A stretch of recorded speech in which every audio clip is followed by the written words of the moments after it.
अस्सलाम वालेकुम। खबर दोपहर में मैं आज़म अली खान यूसुफजई। सबसे पहले हेडलाइंस पर नजर डालेंगे।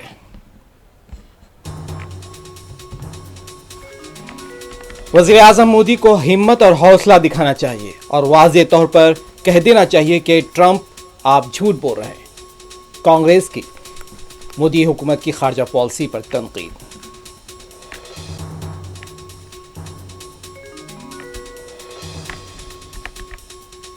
मुल्क के आइन को जेब में लिए फिरने वाले लोग आइन के टुकड़े टुकड़े कर रहे हैं। कर्नाटक में हाउसिंग स्कीम में मुसलमानों को रिजर्वेशन की फराहमी पर बीजेपी की तनकीद। एनसीपी, शरद पवार, कांग्रेस, शिवसेना, उद्धव ग्रुप और किसान मजदूर पार्टी मुत्तहदा तौर पर बल्दी इंतखाबात में मुकाबला करेंगे। शरद पवार का बयान।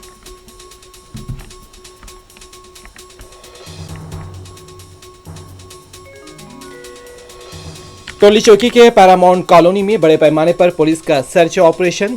पुलिस कमिश्नर सीवी आनंद की जेर क़यादत 300 पुलिस अहलकारों ने सर्च ऑपरेशन में लिया हिस्सा।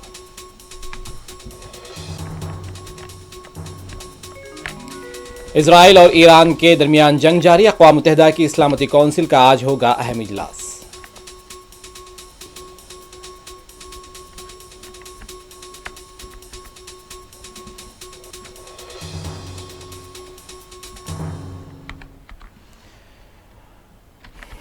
वज़ीर आज़म नरेंद्र मोदी को हिम्मत और हौसला दिखाना चाहिए और वाज़ेह तौर पर कह देना चाहिए कि डोनाल्ड ट्रंप आप झूठ बोल रहे हैं। कांग्रेस लीडर प्रमोद तिवारी का कहना है कि जब ऑपरेशन सिंदूर हुआ तो दुनिया का कोई भी मुल्क हिंदुस्तान के साथ नहीं खड़ा था। जिस रियासत में इंतखाबात होने वाले होते हैं वज़ीर आज़म मोदी उस रियासत में दौरे और ऐलानात करते रहते हैं। चूंकि बिहार में इंतखाबात दरपेश हैं इसलिए वज़ीर आज़म मोदी बिहार के दौरे कर रहे हैं।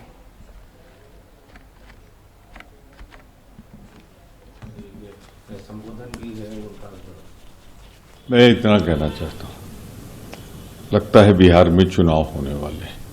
प्रधानमंत्री जी के दौरे, उद्घाटन, घोषणाएं तभी होती हैं जब जिस राज्य में चुनाव होने वाला है। तो बिहार में चुनाव होने जा रहा है, नवंबर तक चलेगा ये सिलसिला, नवंबर तक जारी रहेगा।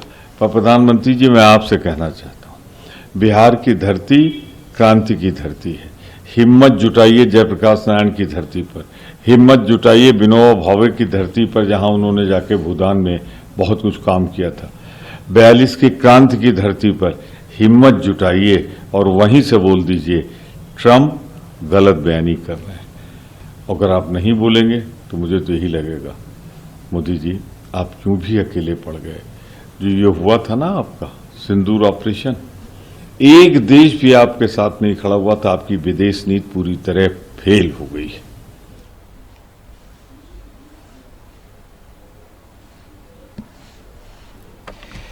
कर्नाटक हुकूमत से हाउसिंग स्कीमात में मुसलमानों के रिजर्वेशन में इजाफे पर या फिर डिमांड पर बीजेपी के रुकने पार्लियामेंट सांबित पात्रा ने रद्द-ए-अमल दिया है। उनका कहना था कि कर्नाटक काबीना का फैसला आईनी उसूलों के खिलाफ है। यह फैसला एक बेहतरीन मिसाल है कि किस तरह आइन को अपनी जेब में लिए फिरने वाले लोग आइन की तौहीन कर रहे हैं।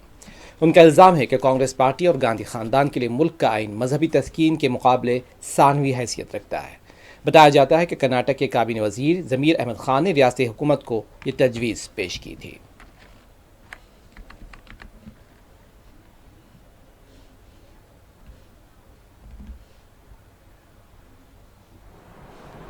आपको जान के आश्चर्य होगा कि कल यह जो कैबिनेट का निर्णय हुआ है कर्नाटक में, उसमें कैबिनेट मिनिस्टर ज़मीर अहमद खान, उनकी ये प्रस्तावना थी कि मुसलमानों के लिए आरक्षण हाउसिंग स्कीम में, चाहे वो अर्बन हाउसिंग स्कीम हो चाहे वो रूरल हाउसिंग स्कीम हो, उसे बढ़ा करके 15% कर दिया जाए। और कैबिनेट ने उसे सिद्धरमैया जी के अगुवाई में उसमें हामी भरी है, उसे स्वीकार किया है।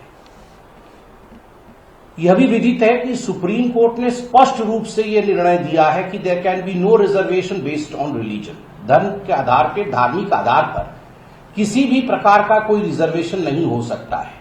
दैट इज अनकॉन्स्टिट्यूशनल, यह गैर संवैधानिक है। मगर फिर भी जो लोग पॉकेट में संविधान को रखकर घूमते हैं, जो लोग बात बात पे एक प्रति निकालने की कोशिश करते हैं संविधान की, वास्तविक रूप में वो किस प्रकार से संविधान की धज्जियां उड़ा रहे हैं, उसका सर्वोच्च उदाहरण कल कर्नाटक के कैबिनेट में मुस्लिम आरक्षण हाउसिंग स्कीम में पास करके दिखाया गया है। जब सुप्रीम कोर्ट और संविधान, बाबा साहेब अंबेडकर का संविधान स्पष्ट रूप से कहता है कि किसी भी कीमत पर धर्म के आधार पर रिजर्वेशन नहीं दिया जा सकता है, तो राहुल गांधी महाराष्ट्र के नायब वजीर आला एकनाथ शिंदे वजीर दाखिला अमित शाह के प्रॉक्सी हैं। शिवसेना उद्धव ग्रुप के रुकने पार्लियामेंट संजय रावत का कहना है कि एकनाथ शिंदे अमित शाह का तोता हैं। शिंदे ग्रुप के सरबराह अमित शाह हैं और उन्होंने उद्धव ठाकरे और राज ठाकरे के इत्तेहाद की खबरों पर कहा कि दो भाइयों के इत्तेहाद से शिंदे को क्या तकलीफ हो सकती है। दो भाइयों के इत्तेहाद से शिंदे को नहीं बल्कि वजीर आजम मोदी, वजीर दाखिला अमित शाह और वजीर आला फडणवीस को तकलीफ हो सकती है। ऑपरेशन सिंदूर को लेकर एकनाथ शिंदे क्या आवाज उठा सकते हैं? उनका क्या आवाज है? उनका आवाज क्या है मुझे बताइए। एकनाथ शिंदे का आवाज क्या है? एकनाथ शिंदे अमित शाह के प्रॉक्सी है। उनका जो आवाज है वो अमित शाह का आवाज है। उनके पार्टी के मुखिया अमित शाह है। जो अमित शाह को चाहिए वही वो बात करेंगे। हाँ बोले। इस्तेमाल किया कि उद्धव ठाकरे की जो सेमेस्टर का उन्होंने इस्तेमाल किया कि मरे हुए क्या मारना। कौन मरा है कौन जिंदा है ये आपने तय कर सकते। आप जिस लाचारी का जीना बीजेपी के साथ जी रहे हो ये तो मरने से भी ज़्यादा बदतर है। हम स्वाभिमान से जीने वाले लोग हमेशा जिंदा रहते हैं। महाराष्ट्र के लिए, देश के लिए, मराठी मानुष के लिए, हिंदुत्व के लिए हमारा संघर्ष है और जो संघर्ष करता है वो कभी मरता नहीं।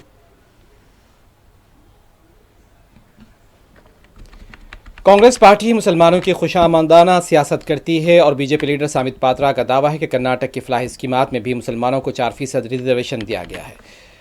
Karnataka transparency in public procurement तरमीमी बिल 2025 ने जाहिर कर दिया है कि फलाही स्कीमात कांग्रेस पार्टी के लिए खुशामदाना सियासत की मार्केट बन गई। जब कभी कांग्रेस पार्टी इख्तिदार में आती है, मजहब और खुशामदाना सियासत की बुनियाद पर तहफ़्फ़ुज़ात दिए जाते हैं। इसी पॉलिसी पर कांग्रेस पार्टी कभी माजरत खान नहीं रही।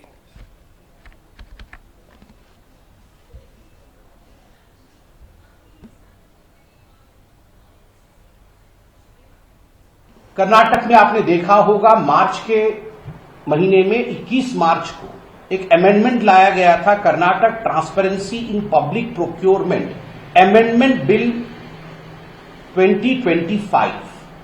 और इस अमेंडमेंट के माध्यम से यह तय किया गया था कि स्टेट में जितने भी टेंडर होंगे, जितने भी 2 करोड़ से नीचे के टेंडर होंगे, उसमें 4% का आरक्षण मुसलमानों के लिए होगा। आप सोचिए, टेंडर होगा, ये जो स्टेट के काम होंगे, उसमें भी मुस्लिम आरक्षण मार्च के महीने में कांग्रेस पार्टी लेकर आई थी। तो कहीं न कहीं इसमें कहना अतिशयोक्ति नहीं होगा कि एक तरह से कर्नाटक में वेलफेयर स्कीम्स को, जो जनता के लिए सुविधा की स्कीम होनी चाहिए, उन वेलफेयर स्कीम्स को तुष्टीकरण के मंडी में परिवर्तित कर दिया है। The welfare schemes have become the market place of appeasement for the Congress party. और ये केवल कर्नाटक की कहानी नहीं है। जहां जहां जब जब कांग्रेस रहती है, धर्म के आधार पर रिजर्वेशन और तुष्टीकरण की राजनीति को आगे बढ़ाने की वायदे, जो उनके इंटरनल वायदे होते हैं, उसे वो जरूर आगे बढ़ाते हैं। Rahul Gandhi honeymoon murder case में अदालत ने सोनम रघुवंशी और राज कुशवाहा को 2 दिनों की पुलिस हिरासत में भेज दिया है। राज कुशवाहा भी पुलिस हिरासत में हैं। इन दोनों मुलजिमान समेत इस केस के दीगर 3 मुलजिमीन भी मेघालय शिलांग के डिस्ट्रिक्ट जेल में महरूस हैं। दीगर 3 मुलजिमीन में आकाश राजपूत और विशाल सिंह चौहान और आनंद शामिल है। शिलांग के डिस्ट्रिक्ट सेशन कोर्ट ने कल इन मुलजिमीन को पुलिस हिरासत में भेज दिया था।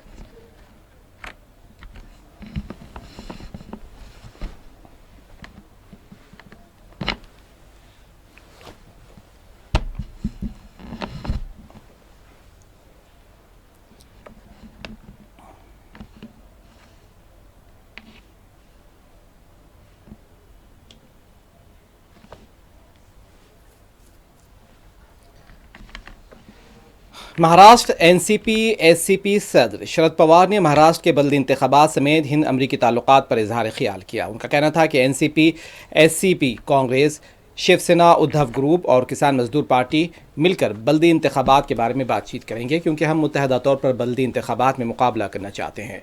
शरद पवार का कहना था कि हमने बल्दी इंतखाबात के बारे में अभी कुछ फैसला नहीं किया। उन्होंने कहा कि अमेरिका के साथ हमारे अच्छे ताल्लुकात हैं, तहम हमें कुछ पॉलिसियों से इत्तेफाक नहीं, हमें अमेरिकी नुक्ते नज़र को कबूल करते हुए आगे बढ़ना चाहिए, क्योंकि हम इस हकीकत को नज़रअंदाज नहीं कर सकते कि अमेरिका दुनिया का एक सुपर पावर मुल्क है।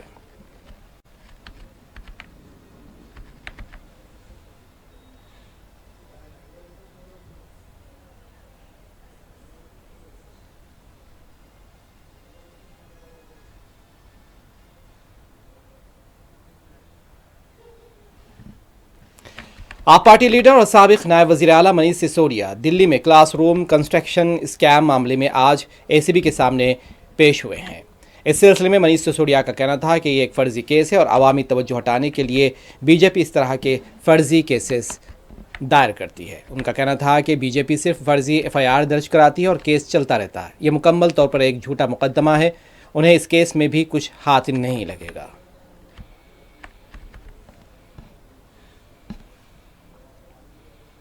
दिल्ली में शिक्षा में बहुत शानदार काम हुआ, ये सारा देश जानता है। लेकिन भारतीय जनता पार्टी राजनीति से प्रेरित होकर अपनी एजेंसियों का दुरुपयोग करके इसमें एफआईआर करवाती है और फिर आज मुझे एसीबी ने बुलाया है। मैं सारी बातें रखूंगा एसीबी के सामने, लेकिन मैं यही कहना चाहता हूं कि पूरी तरह से राजनीति से प्रेरित मामला है। भारतीय जनता पार्टी ने सारी एजेंसियों का दुरुपयोग करके पिछले 10 साल में हमारे एक एक नेता की पूरी जिंदगी खंगाल डाली, लेकिन इनको मिला कुछ नहीं है। केवल और केवल फर्जी एफआईआर करते हैं और फर्जी एफआईआर में फिर केस चलता रहता है। होना इसमें भी यही है, कहीं कुछ निकलेगा नहीं। इस केस के बारे में एक चीज़ और मैं आप सबके संज्ञान में लाना चाहता हूं कि मनोज तिवारी जी ने, जो भारतीय जनता पार्टी के सांसद हैं, उन्होंने मेरे ऊपर ये आरोप लगाया था और जब मैंने उनके ऊपर मानहानि का मुकदमा किया तो वो जमानत लेके अभी जमानत में बचे हुए हैं। तो इसमें तो मनोज तिवारी जी भी बचे हुए भाग रहे हैं इस आरोप से। इन आरोपों में कोई सच्चाई नहीं है, पूरी तरह से झूठा केस है। लेकिन मैं सोचता हूं ये भारतीय जनता पार्टी वाले कर क्यों रहे हैं ये सब, अभी समझ में आता है कि कांग्रेस पार्टी रियासत की सरकारी कॉन्ट्रैक्ट्स में क्यों कर मुसलमानों को रिजर्वेशन दे सकती है। बीजेपी तर्जुमान CR केसावन का कहना है कि कांग्रेस हुकूमत कर्नाटक में फ़िरकावाराना एजेंडा फैला रही है और आइन के खिलाफ साजिश में मसरूफ़ है। मजहब की बुनियाद पर रिजर्वेशन की फराहमी गैर आइनी और ख़तरनाक अमल है।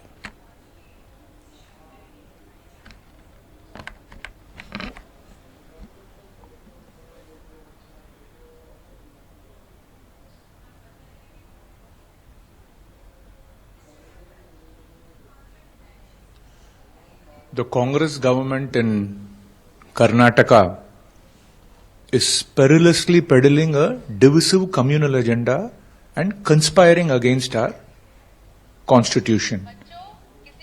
This regressive move by the Karnataka Congress government is a blatant betrayal of Dr. Babasaheb Ambedkar ji's principles of social justice, and this move by the Congress government is an alarming assault and attack meant to steal and snatch away the rights of our SC, ST and OBC communities as guaranteed by the Constitution.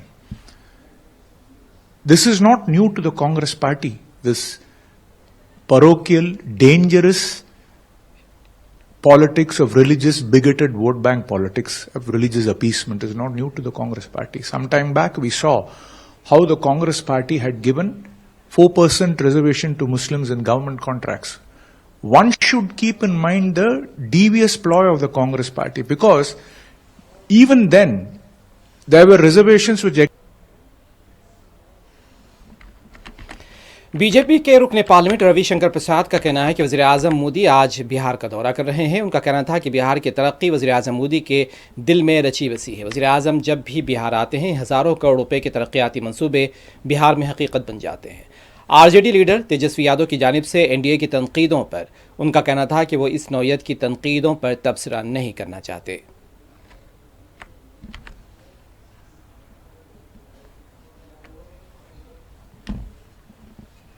PM 9,500 crore की घोषणा का आज आकर शिलान्यास उद्घाटन करने वाले अभी मैं जा रहा हूं पटना गोरखपुर वंदे भारत को मैं भी हरी झंडी दिखाऊंगा प्रधानमंत्री के बटन दबाने के बाद।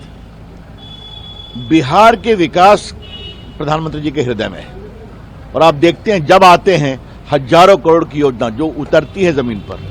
आज दीघा में सबसे बड़ा सीवेज ट्रीटमेंट प्लांट का भी उद्घाटन हो रहा है, वहां भी जाऊंगा।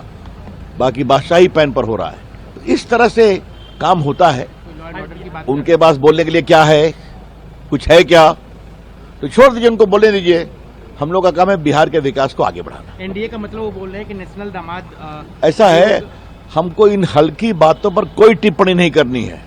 चुनाव आने दीजिए, बहुत जवाब देंगे। अभी बिहार के विकास की चिंता और प्रधानमंत्री का बड़ा हृदय, मैं उनसे आग्रह करूंगा, कल योग का दिन है, आगे थोड़ा योग कर लें, थोड़ा सा प्राणायाम कर लें, शांति मिलेगी।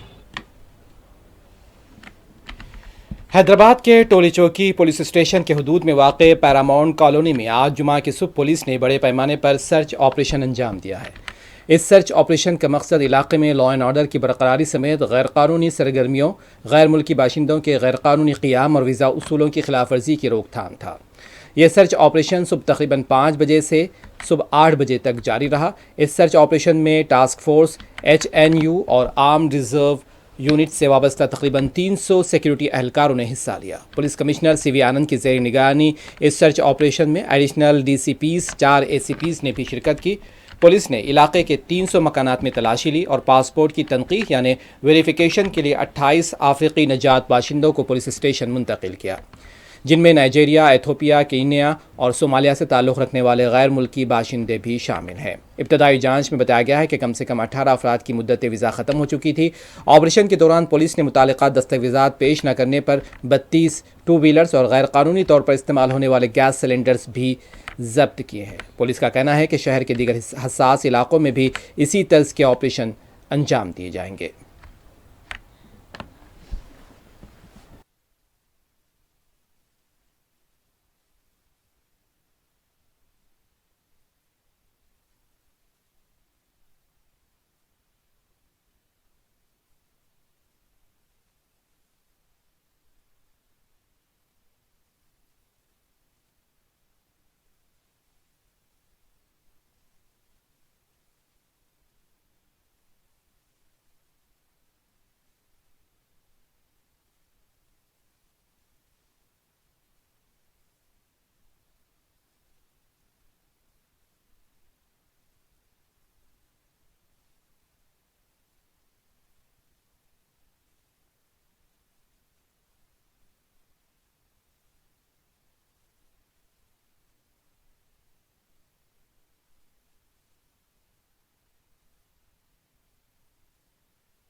इसराइल और ईरान के दरमियान जारी जंग पर अक़वाम मुत्तहिदा की सलामती कौंसिल का अहम इजलास आज होगा।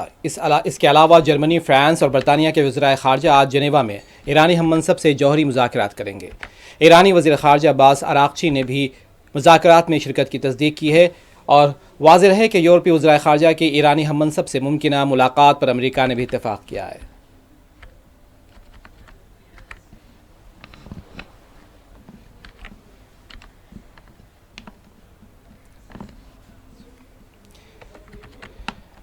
ईरान ने ऑपरेशन वादा सादिक स्वयं के तहत इसराइल पर 400 मिसाइल और 600 ड्रोन दागे हैं। ईरान की तशख़ीस मसलहत निज़ाम कौंसिल के रुकन मोहसिन रज़ाई ने अपने बयान में कहा कि उन्होंने दावा किया कि ईरानी हमलों में 50 इजरायली हलाक और 2000 से ज़ायद ज़ख्मी हुए हैं। ये हमला ईरान की फ़ौजी ताकत का सिर्फ महदूद हिस्सा ज़ाहिर करता है।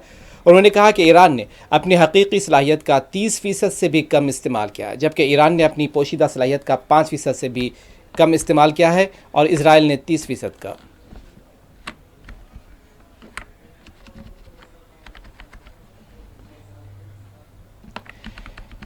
ईरान की जानिब से इजराइल के हमलों के दौरान सायरन की आवाज़ें सुनी जा रही हैं। इजराइल में सायरन की आवाज़ गूंजते ही टीवी पर तज्जिए करते हुए एंकर्स और मेहमान बराह रास्त नशरियात छोड़कर भाग खड़े हुए।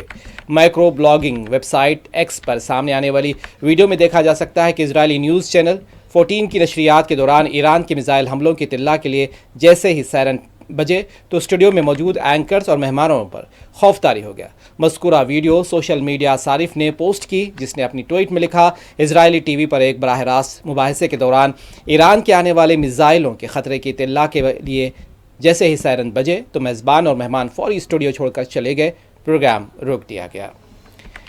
इजरायली हुक्काम ने दावा किया है गुज़िश्ता रोज़ ईरान ने इजराइल पर दागे गए मिसाइलों में क्लस्टर मवाद का इस्तेमाल किया। एक मिसाइल फ़िज़ा में फटा और 18 किलोमीटर के इलाके में छोटे छोटे मिसाइल बिखेर दिए। छोटे मिसाइलों को गिराना इजरायली दिफाई निज़ाम के लिए मुश्किल था और क्लस्टर मवाद की वजह से इजराइल पर दागे गए 40 मिसाइलों में बेशतर ने तबाही मचाई।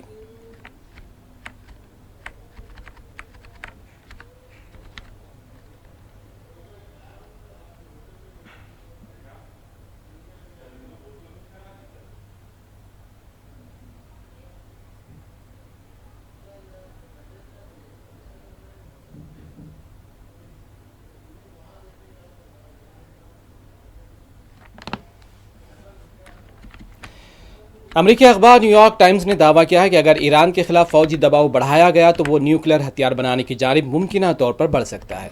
अमरीकी अखबार के मुताबिक अमरीकी इंटेलिजेंस एजेंसियों का कहना है कि ईरान ने अभी तक जौहरी बम बनाने का हतमी फैसला नहीं किया, अगरचे उसने इतनी अफजूदगी यूरेनियम की अफजूदगी और ज़ख़ीरा ज़रूर तैयार कर लिया है जो एक बम बनाने के लिए काफ़ी है। अखबार का कहना है कि अगर अमरीका ने ईरान की एटमी प्लांट पर हमला किया या सुप्रीम लीडर आयतुल्लाह खामनई को शहीद किया गया तो ईरान एटमी हथियार बनाने की जानिब माइल हो सकता है।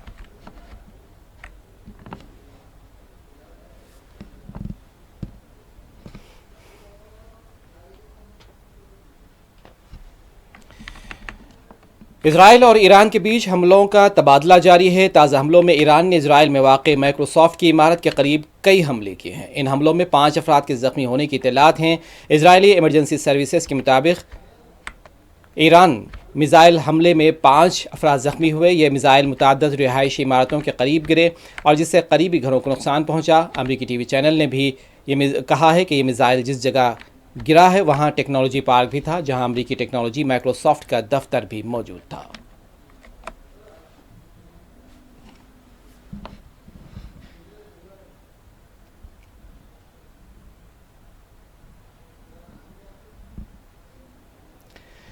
आखिर में हेडलाइंस एक मरतबा फिर। वज़ीर आज़म मोदी को हिम्मत और हौसला दिखाना चाहिए, वाज़े कर देना चाहिए कि डोनाल्ड ट्रंप आप झूठ बोल रहे हैं। कांग्रेस लीडर प्रमोद तिवारी का वज़ीर आज़म की खारजा पॉलिसी पर तनकीद।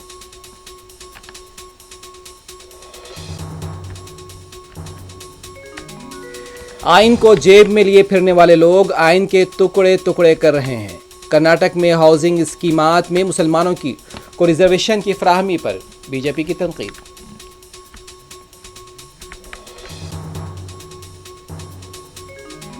एनसीपी शरद पवार, कांग्रेस, शिवसेना, उद्धव ग्रुप और किसान मजदूर पार्टी मुत्तहदा तौर पर बल्दी इंतखाबात में मुकाबला करेंगे, शरद पवार का बयान।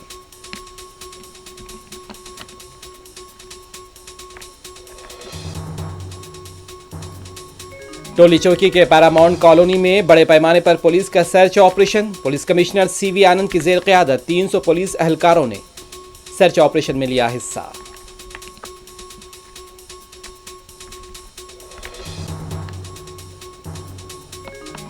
इजराइल और ईरान के दरमियान जंग जारी। अक़वाम मुत्तहिदा की सलामती कौंसिल का आज होगा अहम इजलास।